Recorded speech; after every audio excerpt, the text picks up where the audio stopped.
Olá, boa tarde. Você acompanha agora notícias do Brasil e do mundo desta terça-feira.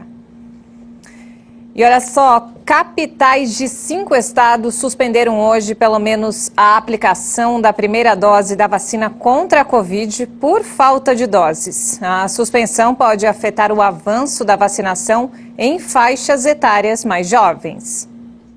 Pelo menos 5 capitais suspenderam a aplicação da primeira dose da vacina contra a Covid-19. São Paulo, Florianópolis, Aracaju, Campo Grande e João Pessoa. As cidades alegaram falta de doses para continuar a vacinação por faixas etárias. Em nota, o Ministério da Saúde disse que envia as doses com base na população alvo da campanha e que recomenda aos gestores locais que sigam à risco o Plano Nacional de Operacionalização da Vacinação contra a Covid. O Ministério afirmou ainda que a responsabilidade pela distribuição de doses aos municípios é da gestão estadual.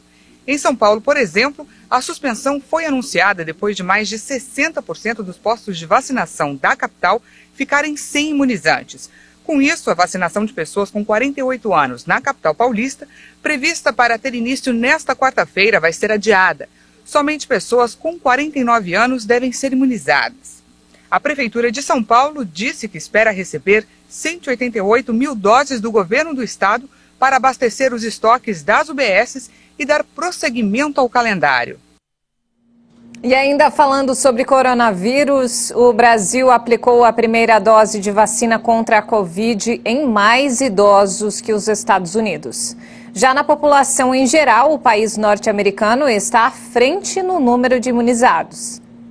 O Brasil já aplicou ao menos a primeira dose da vacina contra a Covid-19 em 91,5% de pessoas com 65 anos ou mais. Já nos Estados Unidos, 87,3% receberam a primeira vacina nesta faixa etária. Apesar de ter vacinado proporcionalmente mais pessoas a partir de 65 anos com a primeira dose, o Brasil perde para os norte-americanos em percentual da população desse grupo completamente imunizados.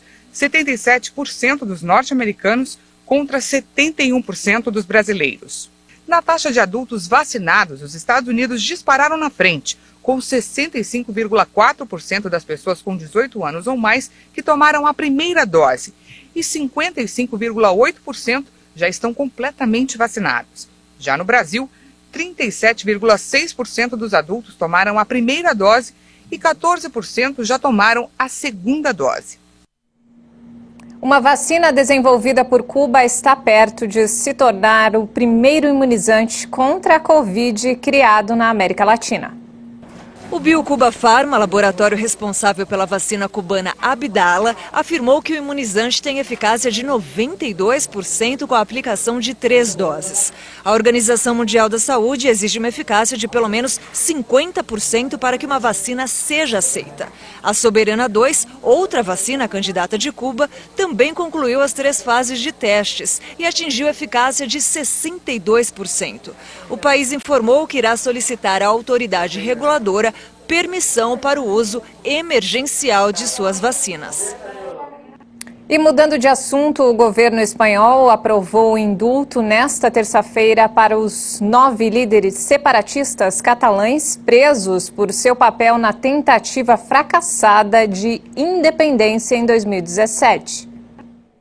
O presidente do Executivo, Pedro Sánchez, declarou que seu governo quer abrir uma nova etapa de diálogo e acabar com o enfrentamento. O governo da Espanha tomou esta decisão porque é o melhor para a Catalunha, o melhor para a Espanha e o mais consistente com o espírito de harmonia, de coexistência da Constituição espanhola. Os 9 separatistas foram condenados em outubro de 2019 a apenas de 9 a 13 anos de prisão por participação na tentativa fracassada de separação da Catalunha da Espanha. Entre os réus estão vários ex-membros do governo regional catalão, a ex-presidente do Parlamento Regional e líderes de associações separatistas. A tentativa de secessão de 2017 foi uma das piores crises políticas desde o fim da ditadura de Francisco Franco em 1975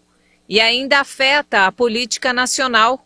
Os indultos são considerados insuficientes pelos independentistas no poder na Catalunha, que exigem anistia.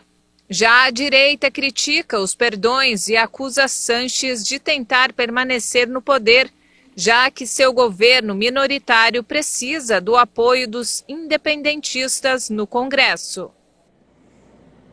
E olha só essa história. A polícia dos Estados Unidos informou que um urso é o responsável por uma série de invasões a carros. A presença do animal foi flagrada por câmeras de segurança de uma residência. Um grande urso negro está por trás de uma série de arrombamentos de carros em New Hampshire. A informação foi confirmada pela polícia dos Estados Unidos depois que o animal foi flagrado por câmeras de segurança de uma casa subindo em uma caminhonete. O vídeo mostra o urso sobre as duas patas abrindo com sucesso a porta do veículo. Em seguida, o animal sobe sem problemas no banco do motorista. De acordo com as autoridades locais, o urso provavelmente estava à procura de comida. Os relatos policiais dão conta de diversos danos causados nos veículos pelos mamíferos. Os americanos que decidirem ir à padaria devem checar antes a presença desses potencialmente perigosos passageiros, uma vez que este urso negro segue foragido. E agora vamos falar sobre esporte. Há um mês da cerimônia de abertura da Tóquio 2020, os organizadores divulgaram nesta terça-feira os pôsteres oficiais dos Jogos Tradicionais e Paralímpicos. As imagens foram selecionadas pelo Comitê Olímpico Internacional de ambas as modalidades a partir de 20 outras propostas artísticas. 僕は図学とか幾何学というものをこういう場所に持ち込めたかったのが Eu queria aplicar desenho geométrico neles e acho que fui capaz de fazer isso. As crianças podem desenhar algo assim usando pinos e um pedaço de barbante, onde quiserem, como no pátio de escola ou na praia. Estou feliz por ter sido capaz de descrever o processo de como foi desenhar este design. O lançamento do material visual ocorre um mês antes da abertura das Olimpíadas, marcadas por uma avalanche de inconvenientes devido à pandemia da Covid-19. Por pouco, os Jogos não foram cancelados pela primeira vez na história em tempos de paz, apesar de um adiamento. Há apenas 4 semanas da cerimônia de abertura e mesmo com um ambiente longe da festa habitual, o comitê organizador tem motivos para celebrar. Atletas de todo o mundo buscam as últimas vagas e as primeiras equipes desembarcam no Japão, assim como dirigentes do movimento olímpico e jornalistas estrangeiros. E essa edição fica por aqui. Mais informações daqui a pouco às 5 da tarde com Maria Alice Dias. Obrigada pela companhia.